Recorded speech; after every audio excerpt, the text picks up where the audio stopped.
हम लोग मिले थे पंचायत शुरू होने से पहले सीजन 4, और डिबेट किया था हम लोगों ने कि कौन सी टीम जीतेगी, बट बहुत बड़ा शॉक लगा। तो क्या ऑडियंस का फीडबैक आ रहा है, किस तरह से कमेंट आपको सुनने मिल रहे हैं?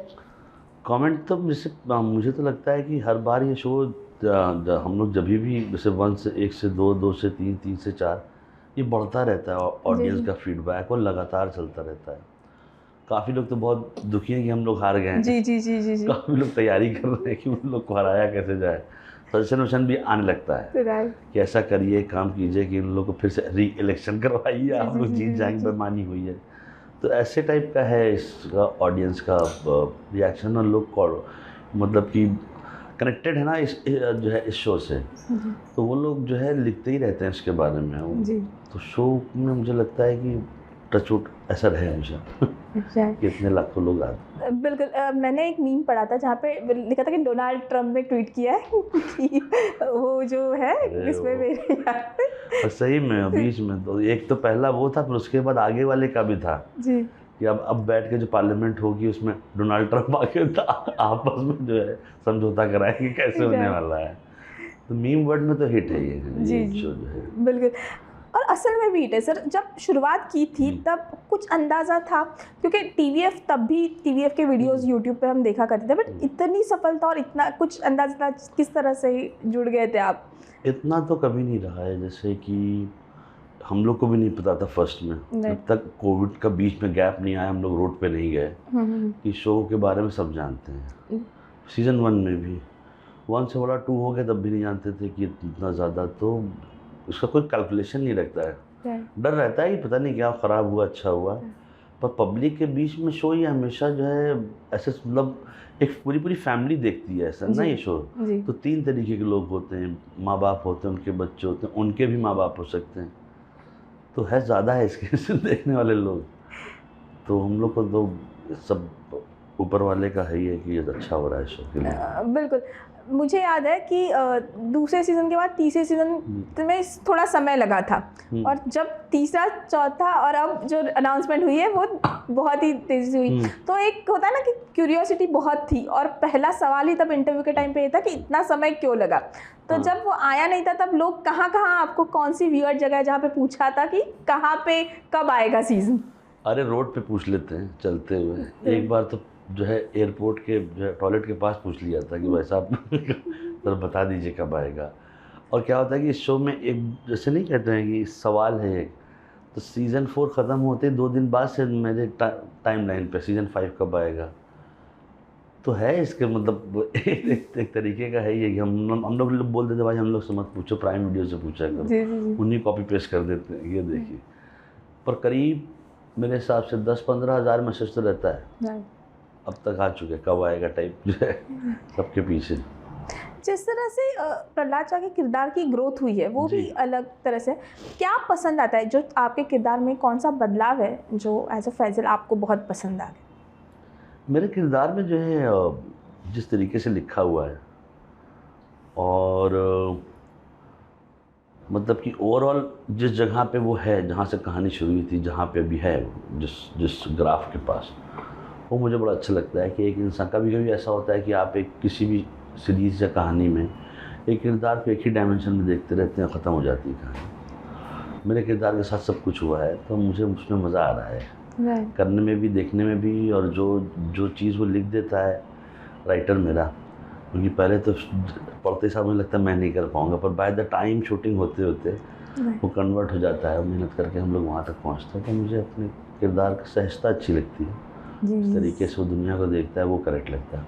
नॉर्मल आदमी को ऐसे ही होना चाहिए, नहीं इसलिए। सेट पे कैसा माहौल होता है ना, जैसे कि कुछ चेंज हुआ है जो पहले सीजन में शूट करते हैं, अब जहाँ पे कितना बदलाव आया है या नहीं, कोई सेट में शुरू से लेकर अब तक एक ही माहौल रहता है, वो होता है मजाक का, कोई आदमी सीरियस नहीं रह सकता उधर, अलाउ ही नहीं है, जब कोई होता नहीं, लोग भी वैसे नहीं हैं।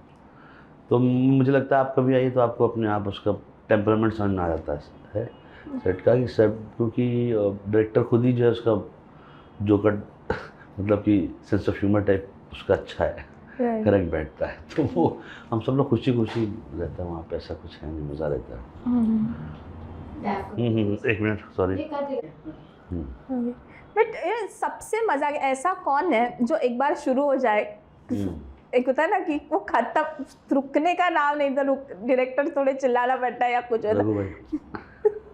रघु भाई करते हैं जी, तो चलता ही रहता है कुछ ना कुछ। तो एक बार कुछ चीज़ पकड़ में आ जाती है तो फिर सब उसी को, रघु भाई की वजह से एनर्जी अच्छी रहती है।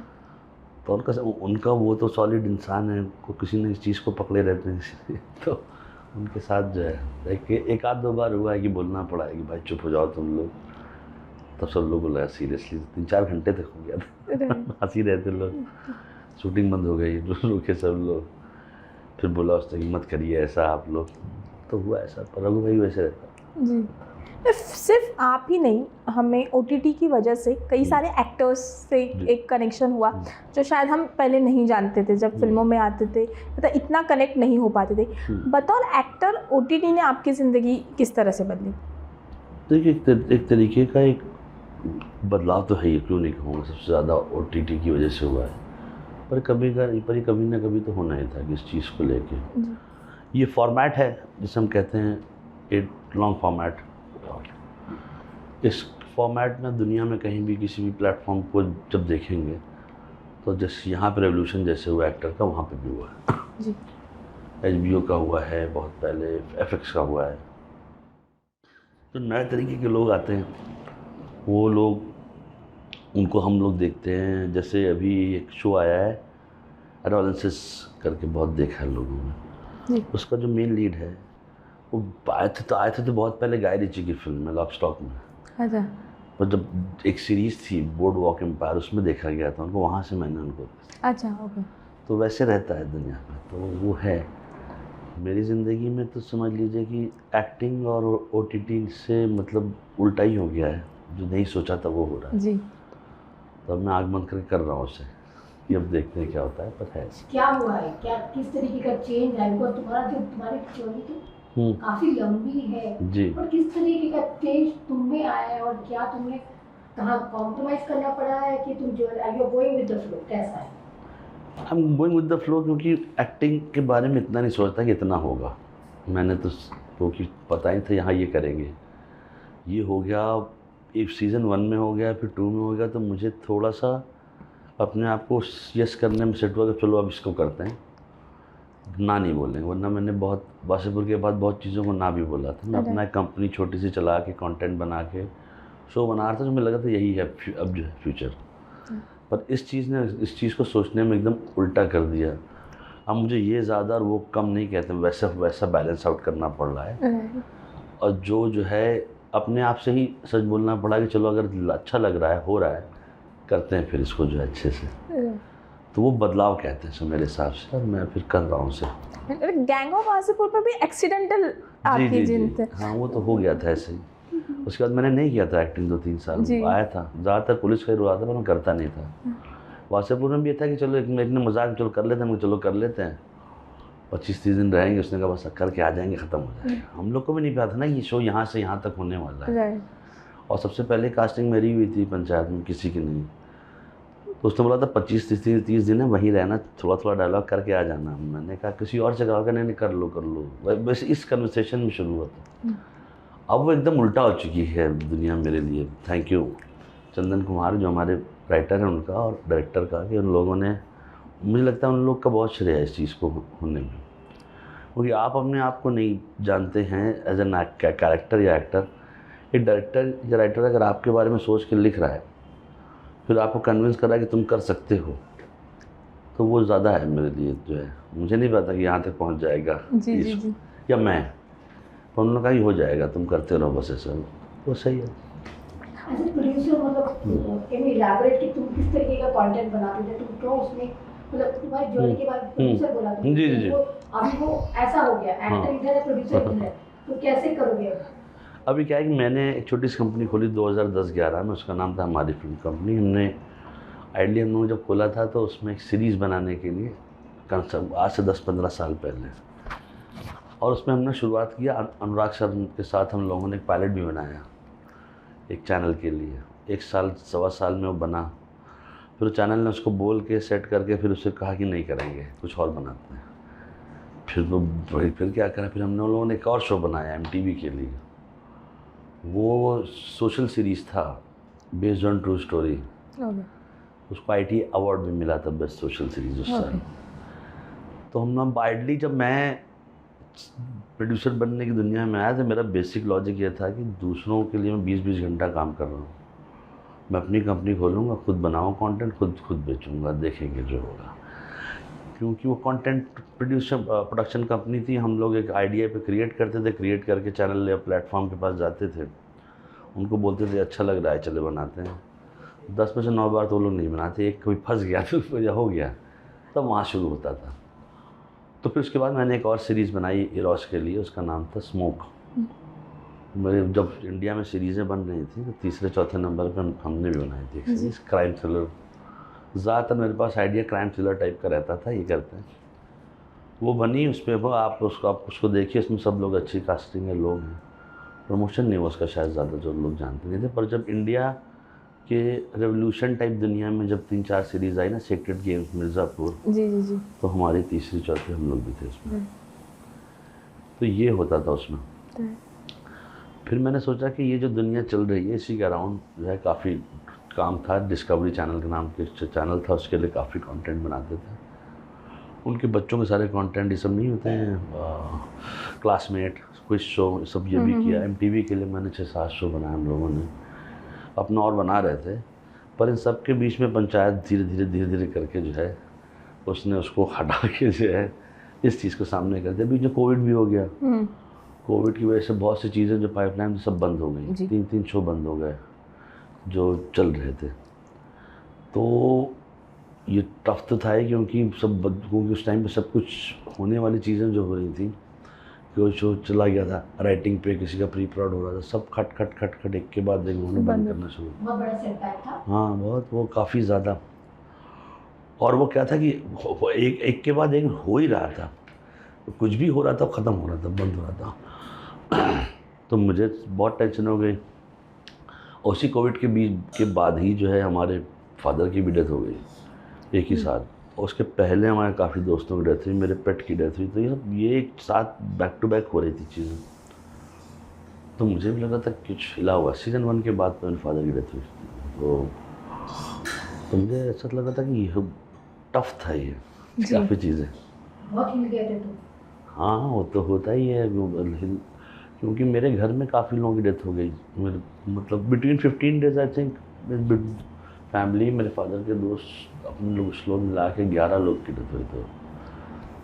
तो वो काफ़ी टफ रहता है।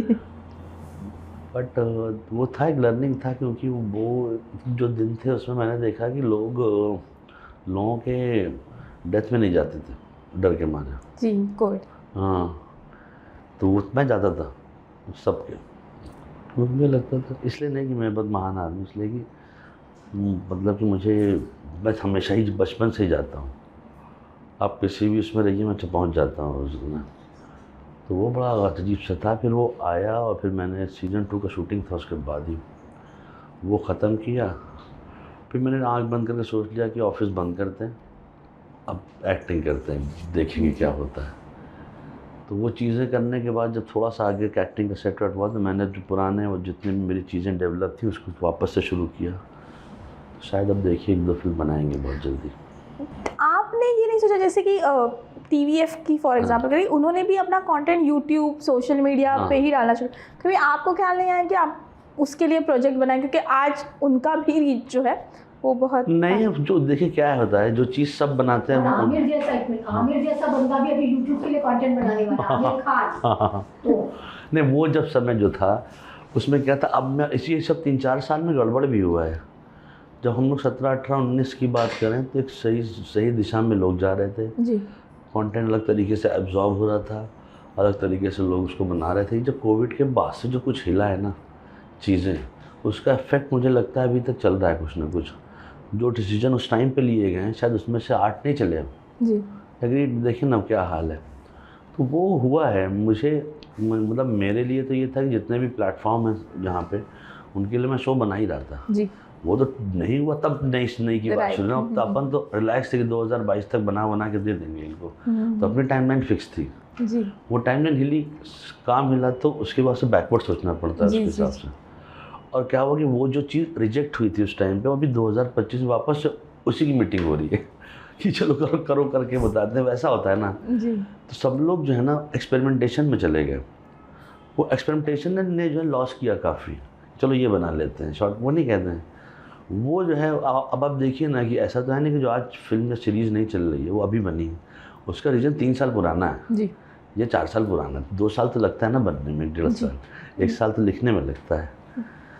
तो टीवीएफ का अपना बैंडविड्थ था जो उस कंट्रोल में था ना। जी टीवीएफ को भी नहीं पता था कि वो जो दूसरे प्लेटफॉर्म के लिए शो बनाएंगे वो हिट हो जाएगा, नहीं तो अपने लिए बना लेते हो। राइट कोई किसी को नहीं पता रहता है, कोटा तो उनका शो था ना, राइट उन्होंने जाके बाद में दिया दूसरे को।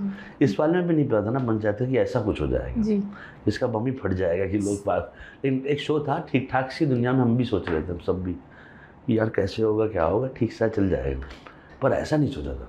राइट इसका मास अपील है तो इसका मुझे श्रेय लगता है ज़्यादा तो ऑडियंस को देना चाहिए, जिसने जाके खोज के शो देखा।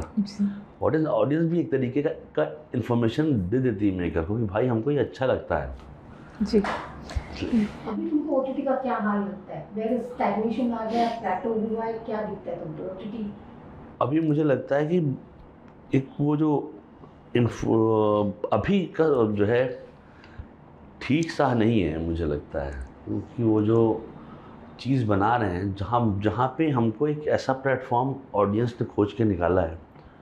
देखिए ऑडियंस ड्रिवन शो है वर्ल्ड वाइड, इसको जब देखेंगे इस चीज़ को बनाने बिगाड़ने वाला, तो यहाँ पे कहते हैं ना कि स्टैंडर्ड चीज़ें नहीं दिखा सकते हैं यहाँ। उनके 3 तरीके के फॉर्मेट हैं, टीवी है, सिनेमा है, फिल्म है, और एक तरीके का इंडिया का एंटरटेनमेंट न्यूज़ चैनल भी है। न्यूज़ चैनल जो है एक तरीके का एंटरटेनमेंट तो ही है, और कहा जाए तो एक फॉर्म के तरीके से कहा जाए। बट अब जब क्या है कि टेलीविज़न तो ख़राब कर दिया गया वो करके 15-20 साल। ख़राब इसलिए कहता हूँ मैं कि उसने आपको आपके इंटेलिजेंस को जो है ज़ीरो कर दिया। वो आपको वो दिखा रहा है जो सही है, चलो कर दो।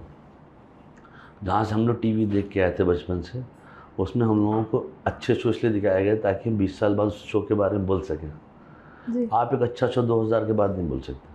रिग्रेसिव हो गया ज़्यादा? रिग्रेसिव नहीं हो गया, स्टैग्नेंट है, ऐसा है, मतलब नहीं एक तरीके का पुलाव है वो। बट आपको नहीं लगता कि दोष थोड़ा ऑडियंस का भी है? जिस तरह से टीआरपी आप अगर देखे जाए तो सास बहू शोज को आपका पहला टीआरपी केबीसी का 21 था, मुझे इतना याद है शायद। Now it's 0.5 hardly. अब आप सोचिए ये है, जब केबीसी आया था तो हम लोग टीवी देख रहे थे, मैं सामने बैठा हुआ था, कहीं बैठकर ABCD बोल रहा था। उस टाइम पे 3 शो की प्रोग्रामिंग हुई थी, कहानी किसी ऐसे करके नहीं कहते, तो वो सेक्टर करेक्ट था। अब वो क्या है कि मेरे घर में पीसीओ खुल गया, बगल वाले ने सेम पीसीओ खोल दिया। तो आप अगर उस सबको मिला के जितने भी चैनल पे शो आ रहा है उसको एक टाइमलाइन पर रख के प्ले करके देखेंगे तो एक जैसा शो है। उसमें आपको कभी पता नहीं चलेगा आप किसी और चैनल का देख रहे हैं। तो आपने क्या सोचा कि आपने स्टैंडर्ड कर दिया ना उसे। कोई रिस्क लेने को तैयार नहीं था ना करने को तैयार है। बीच में लिए गए 4-5-6 सोनी ने लिया, पर वो उसके वही कहते हैं ना डर के 10 से हो गए। ऑडियंस का क्या है कि वो एक ऑडियो मीडियम से देखती है वो टीवी।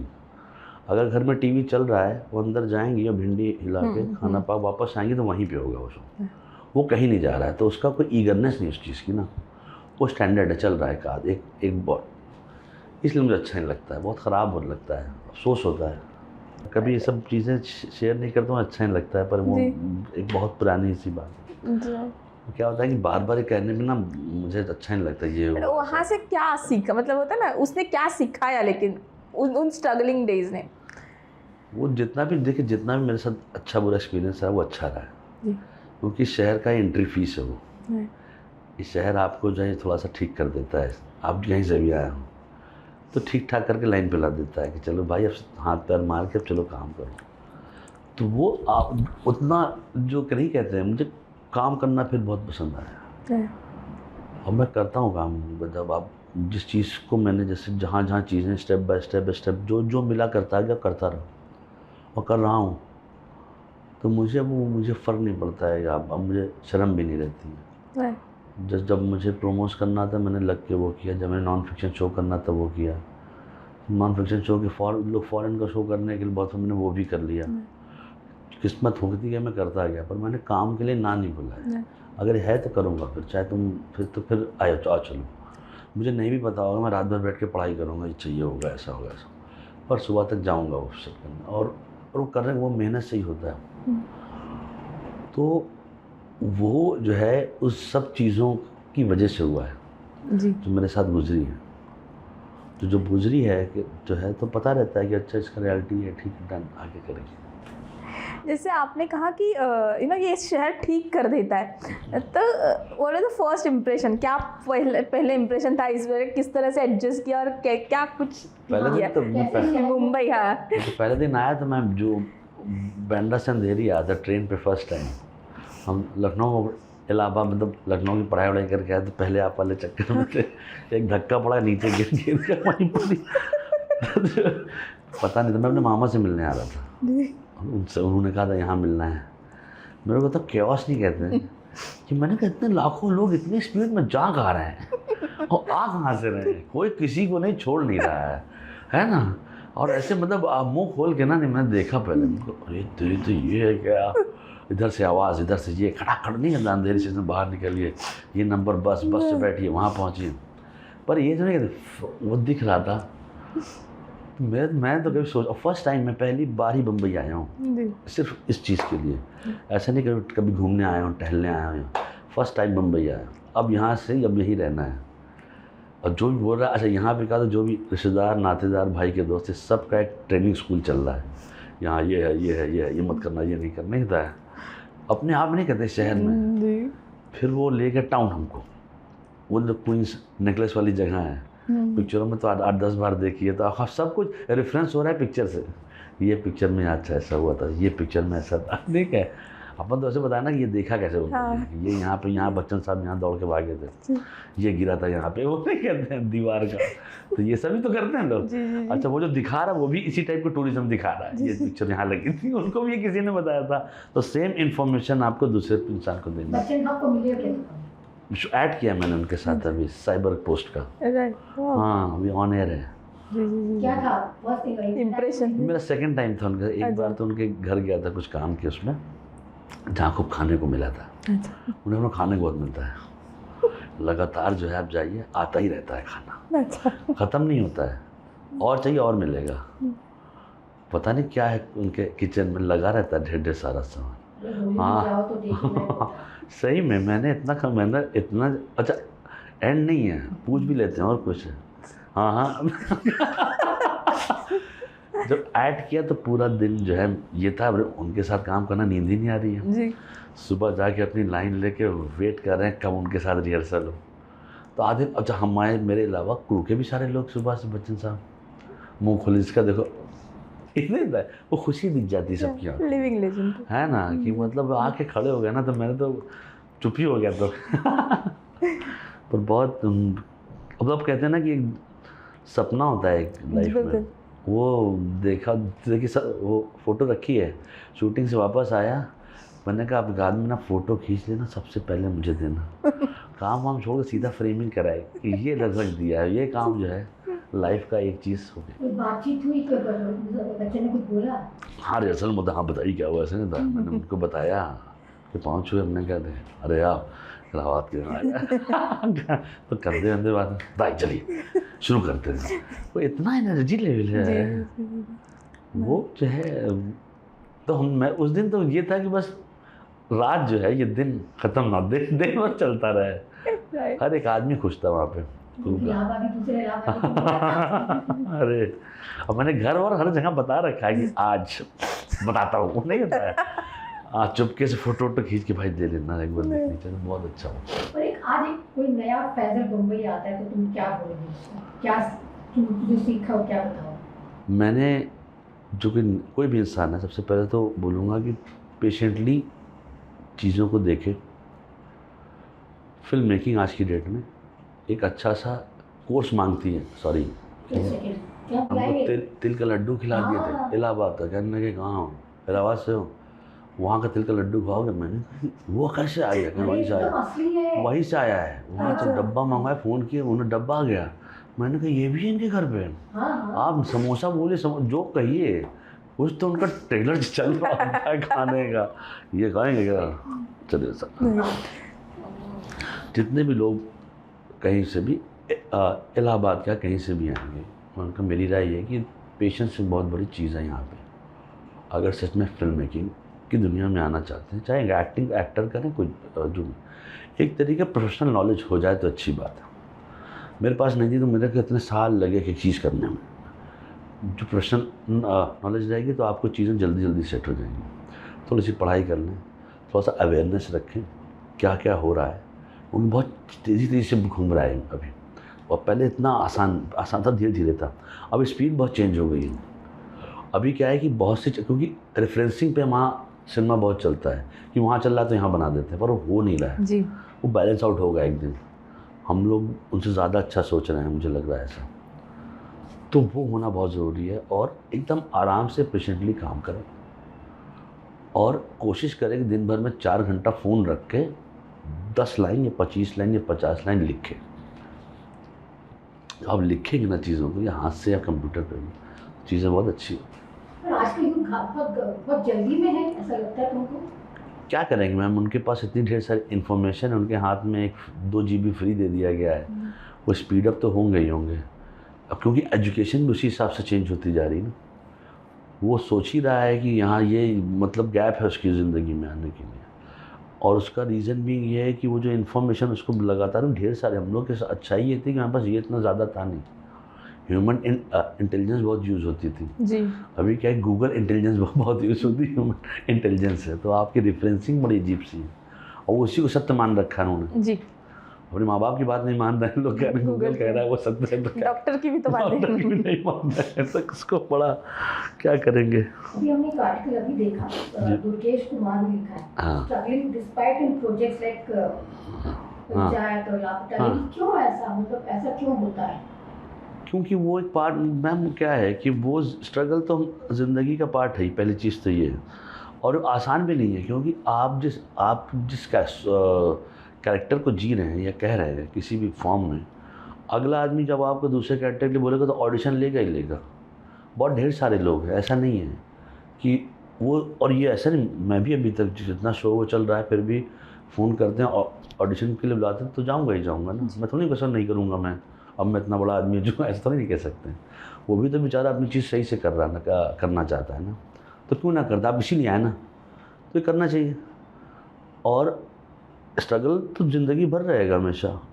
वो बहुत गिनती से 5-7 लोग ऐसे होंगे, 10 लोग हमेशा लाइन के, जो इस पार्ट से दूर जा चुके हैं, वरना ये लाइफ एंड लाइफ का पार्सल है, कंप्लेंट नहीं कर सकते इसके लिए। ऑडिशन को लेकर उनको ज़्यादा ही। हाँ, क्यों नहीं देंगे भाई, ऑडिशन दीजिए। अनुराग, मतलब तो अनुराग, हाँ। अनुराग पे आना था, बिकॉज़ अनुराग की पहली झलक अनुराग की आई थी, तो इसलिए मैं एंड अनुराग। अनुराग के बारे में तुम क्या सोचते हो आज की तारीख में, जो अनुराग तुमने देखा था तब और आज की तारीख का अनुराग, and how do you describe your? मैं सर को बहुत करीब 20 साल से जानता हूँ, उनके सर का फ़ैन हूँ मैं एक तरीके से, और ब्लैक फ्राइडे फिल्म नाम की फिल्म आई थी तब से। तो मैं एक इंसान को इसी वर्ष हुआ 4 बंगले दुनिया जानता था, जो एक आदमी फिल्म मेकिंग को लेके जो है, एक नाम सुना था कि एक इंसान है, उनकी ये फिल्म है, ये लिखा है, और ये जो है पागल टाइप के आदमी है, तुम जाके कभी काम मामा। अच्छा, मैंने काम नहीं किया उनके साथ उस टाइम पे, मैं टीवी करता था, तो मैं एक आदमी को देखता था जिसके पास हमेशा लोग पिक्चर की बात करते थे। जब वो बैठा रहे तो उसके आसपास जो है ना, कोई मजाक नहीं चल रहा होता था, उसका सिनेमा की बात रहती। आप सुनिए ना, तो लगता था कि यार ये कुछ हो रहा है। धीरे धीरे करके हम आए, हेलो हाय हुआ, उस नूर में एक फिल्म से आगे चले गए, गुलाल आ गए, डेवडी आ गई, डेवडी गुलाल ऐसे करके आता। और हम लोग ने बातचीत में, मैं अपने काम करता था उनके साथ, उनके यहाँ जो लोग काम करते सब मेरे दोस्त थे। वो बैच हम लोग कहते हैं ना, मैं नील टोटो सब आए थे, कुणाल शर्मा मेरे दोस्त थे। मैंने तब से लेकर आज तक उस आदमी को कोई बेफालतू की चीज़ नहीं करते हुए देखा, सिर्फ सिनेमा के अलावा। वो पढ़ता लिखता है, वो अगर आप, ठीक है कुछ लोग ऐसे ज़िंदगी में होते हैं जो शायद अच्छा चावल नहीं बना पाते पर पिक्चर अच्छी बना लेते हैं। कुछ लोग ज़िंदगी में ऐसे होते हैं जो अच्छी दाल नहीं बना सकते पर अच्छी फिल्म बना सकते हैं। वो आदमी जो है उन लोगों में से है। कुछ नहीं कर सकता है तो अपने आसपास जो एनर्जी क्रिएट करता है उसकी वजह से 10 लोग आपका दिल करता है काम करने का। और ये चीज़ मैंने होते होते देखी, उनके आसपास के लोग जाके पिक्चरें बनाने लगे और अनुराग कश्यप जैसी फिल्म नहीं बनाते हैं वो लोग अपनी फिल्म बनाते हैं। पर एक आदमी ने एक अच्छा टीचर पुशर कहते हैं उसे, कि पुश करता था करो ये करो ऐसा करो। कोई नहीं करता अभी, आज की दुनिया में कोई नहीं है जो वहाँ पे था। तो मैं सर को इसलिए क्योंकि एक तुम आई रियली लव हिम, मेरा भाई है तुम दोस्त है। पर उससे हम लोगों ने बस कुछ सीखा है। उसने उस फिल्म में उस तकलीफ़ों के बाद जाके फिल्में बनाई ना, नॉर्मल सर्कमस्टांसेस में आप नहीं कर सकते।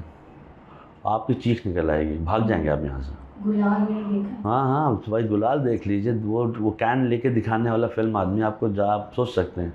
और मुझे लगता है कोई भी इंसान उनको अच्छा बुरा जो भी कहे, थोड़ा इंटरनेट पे जाए, उसे खोले और देख के पढ़े उसने क्या क्या बनाया है, क्या क्या प्रोड्यूस किया है, क्या क्या लिखा है, क्या क्या बनाया है, क्या क्या बनाने वाला है। तब कहीं ना जब आप उस लायक हों। आप नालायक हो गए किसी चीज़ की बात करेंगे। आदमी को आज की तारीख में फिल्म रिलीज करने में दिक्कत आ रही है। वो बम्बई छोड़ के जाता है, साउथ में काम करता है। अगर राय देना चाहो तो जबरदस्ती नहीं राय, मैंने कहा देख लीजिए, ये सत्य है दुनिया का। इस बारे में कोई जानता है क्या कि नहीं जानता है कि वो आदमी आज की डेट में यहाँ से कहीं और जाके शांति से रहना चाह रहा है। उसी आदमी की फिल्में जो हैं रिलीज़ नहीं हो रही हैं। क्यों नहीं हो रही? ये पूरी बात उस साइड को भी तो बताना चाहिए जो बोल रही कि ये आदमी रॉन्ग है। जब अगर वो गलत करा तो आप ठीक कर दीजिए फिर उसे। आप ये तो बता नहीं रहे हैं, आप करें पर ये गलत है। हाँ, कैसे हो सकता है ये? और मुझे लगता है कि आज नहीं, अब आप कोई भी क्या होता है, हम लोग चीज़ों को तब तक अच्छा नहीं मानते जब तक वो चीज़ का जो है एकदम ही कमी हो जाए, ज़ीरो हो जाए। 10-15 साल बाद, 20 साल बाद लोग इसी फिल्मों को देख के जो है स्कूल में बोलेंगे ये ऐसे बनाई गई थी। ये आप जान लीजिएगा। बिल्कुल है ही एक तरीके का, वो कर ही रहा है। अच्छा ठीक है, चलिए वो इतना ख़राब है, वो एक्टिंग कर रहा है, अब बताओ क्या कर लोगे? कल वो जो है ना अनुराग कश्यप जो है इसी दुनिया में रह के रहेंगे, है ना। आज जो एक्टिंग कर रहे, कल आपको पता नहीं, कल फिल्म आ रही है उनकी निशांची, अच्छी हो गई, यही लोग बैठ के ना बाहर खड़े होंगे। बहुत ज़ोरदार फिल्म आने वाली उनकी। उसका पहले टीजर ही देख के मैं हिल गया। मैंने कहा छक्का मारने वाले हैं अंकल 6 मारते हैं, क्योंकि ऐसा उसको पता है ये फिल्म का क्या कहीं से भी आएंगे। उनका मेरी राय ये है कि पेशेंस एक बहुत बड़ी चीज़ है यहाँ पे। अगर सच में फिल्म मेकिंग की दुनिया में आना चाहते हैं, चाहे एक्टर करें, कोई जो एक तरीके प्रोफेशनल नॉलेज हो जाए तो अच्छी बात है। मेरे पास नहीं थी तो मेरे को इतने साल लगे एक चीज़ करने में। जो प्रोफेशनल नॉलेज रहेगी तो आपको चीज़ें जल्दी सेट हो जाएंगी। थोड़ी सी पढ़ाई कर लें, थोड़ा सा अवेयरनेस रखें क्या क्या हो रहा है। उन बहुत तेज़ी से घूम रहा है अभी, और पहले इतना आसान था, धीरे था। अब स्पीड बहुत चेंज हो गई है। अभी क्या है कि बहुत सी, क्योंकि रेफरेंसिंग पे वहाँ सिनेमा बहुत चलता है कि वहाँ चल रहा है तो यहाँ बना देते हैं, पर वो हो नहीं रहा है जी। वो बैलेंस आउट होगा एक दिन। हम लोग उनसे ज़्यादा अच्छा सोच रहे हैं, मुझे लग रहा है ऐसा। तो वो होना बहुत ज़रूरी है, और एकदम आराम से पेशेंटली काम करें, और कोशिश करें कि दिन भर में 4 घंटा फ़ोन रख के 10 लाइन या 25 लाइन या 50 लाइन लिखें। आप लिखेंगे ना चीज़ों को, या हाथ से या कंप्यूटर पर, चीज़ें बहुत अच्छी होती हैं।